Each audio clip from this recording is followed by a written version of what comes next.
Ambani news ಟಿವಿಗೆ ಸ್ವಾಗತ. ಪ್ರತಿದಿನ ನ್ಯೂಸ್ ಅಪ್ಡೇಟ್ಗಾಗಿ ಸಬ್ಸ್ಕ್ರೈಬ್ ಮಾಡಿ, ಲೈಕ್ ಮಾಡಿ, ಶೇರ್ ಮಾಡಿ.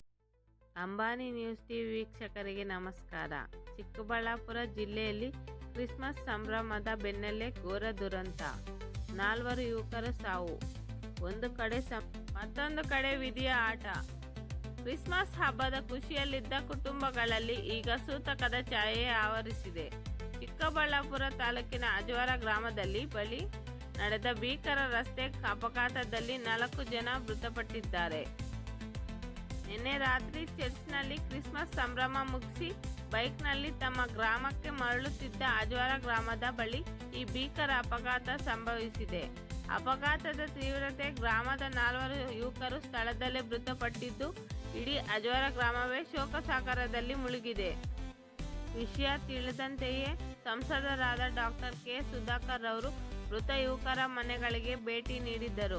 ತಮ್ಮ ಮಕ್ಕಳನ್ನು ಕಳೆದುಕೊಂಡು ಕಣ್ಣೀರು ಹಾಕುತ್ತಿದ್ದ ಪೋಷಕರಿಗೆ, ಕುಟುಂಬ ಸದಸ್ಯರಿಗೆ ಸಾಂತ್ವನ ಹೇಳಿ ಧೈರ್ಯ ತುಂಬಿದರು. ಅಷ್ಟೇ ಅಲ್ಲದೆ ಮಾನವೀಯತೆಯಿಂದ ಮೆರೆದ ಸುಧಾಕರ್ ಅವರು ಮೃತಪಟ್ಟ 4 ಯುವಕರ ಕುಟುಂಬಕ್ಕೆ ವೈಯಕ್ತಿಕವಾಗಿ ತಲಾ 50,000 ರೂಪಾಯಿಗಳ ಆರ್ಥಿಕ ಸಹಾಯಧನ ನೀಡಿದರು. ಇದೇ ಸಂದರ್ಭದಲ್ಲಿ ಮಾತನಾಡಿದ ಡಾಕ್ಟರ್ ಸುಧಾಕರ್ ಅವರು ಯುವ ಸಮುದಾಯಕ್ಕೆ ಒಂದು ಕಳಕಳಿ ಮನವಿ ಮಾಡಿದ್ದರು. ಇತ್ತೀಚಿನ ದಿನಗಳಲ್ಲಿ ರಸ್ತೆ ಅಪಘಾತಗಳಲ್ಲಿ ಯುವಕರು ಪ್ರಾಣ ಕಳೆದುಕೊಳ್ಳುವುದು ನಿಜಕ್ಕೂ ಆಘಾತಕಾರಿ ಸಂಗತಿಯಾಗಿದೆ. ಹೆಲ್ಮೆಟ್ ಇಲ್ಲದೆ ಬೈಕ್ ಚಲಿಸುವುದು, ಟ್ರಿಬಲ್ ರೈಡಿಂಗ್, ಅತಿಯಾಗಿ ವೇಗ ಹಾಗೂ ಟ್ರಾಫಿಕ್ ನಿಯಮಗಳ ಉಲ್ಲಂಘನೆ ಇಂತಹ ದುರಂತಗಳಿಗೆ ಕಾರಣವಾಗುತ್ತಿದೆ. ಪೋಷಕರು ತಮ್ಮ ಮಕ್ಕಳಿಗೆ ವಾಹನ ನೀಡುವ ಮುಂದೆ ಎಚ್ಚರಿಕೆ ವಹಿಸಿ. ಒಟ್ಟಿನಲ್ಲಿ ಬದುಕಿ ಬಾಳಬೇಕಾದ ಯುವಕರು ಈ ರೀತಿ ಅಪಘಾತಕ್ಕೆ ಬಲಿಯಾಗುವುದು ತುಂಬಲಾರದ ನಷ್ಟ. ನಿಮ್ಮ ಜೀವನ ನಿಮ್ಮ ಕುಟುಂಬಕ್ಕೆ ಮಾತ್ರವಲ್ಲ, ಸಮಾಜಕ್ಕೂ ಅಮೂಲ್ಯ. ವಾಹನ ಚಲಿಸುವಾಗ ಎಚ್ಚರಿಕೆಯಿರಲಿ. ಅಂಬಾನಿ ನ್ಯೂಸ್ ಟಿವಿಯಿಂದ ಕಳಕಳಿ ಮನವಿ.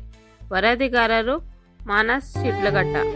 ಇವತ್ತು ನಡೆದಿರ್ತಕ್ಕಂಥ ಘಟನೆ 4 ಯುವಕರು ಟಿಪ್ಪರ್ ಲಾರಿ ಅವರಿಗೆ ಬಂದು ಅಪಘಾತ ಮಾಡಿ 4 ಜನ ಸ್ಥಳದಲ್ಲೇ ಸಾವಾಗಿರುವಂಥ ದೃಶ್ಯ ನೋಡಲಿಕ್ಕೆ ಸಾಧ್ಯನೇ ಇಲ್ಲ. ಅಲ್ಲಿ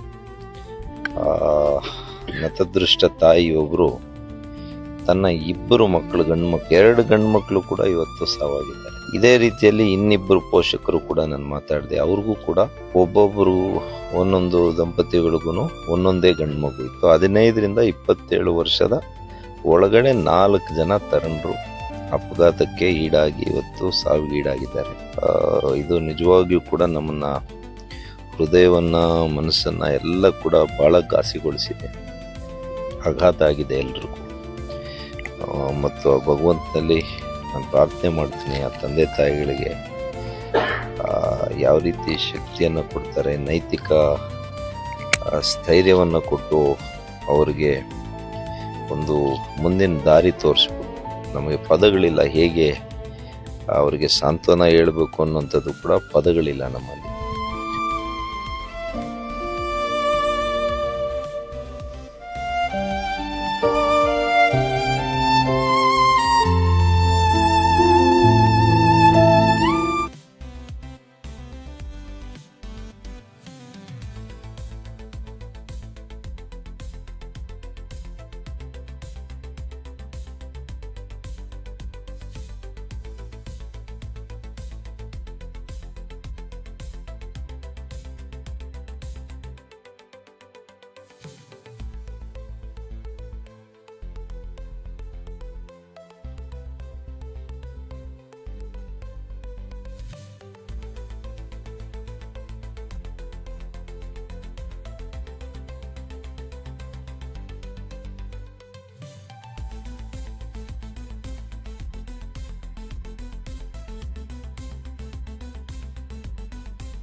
Subscribe to my channel.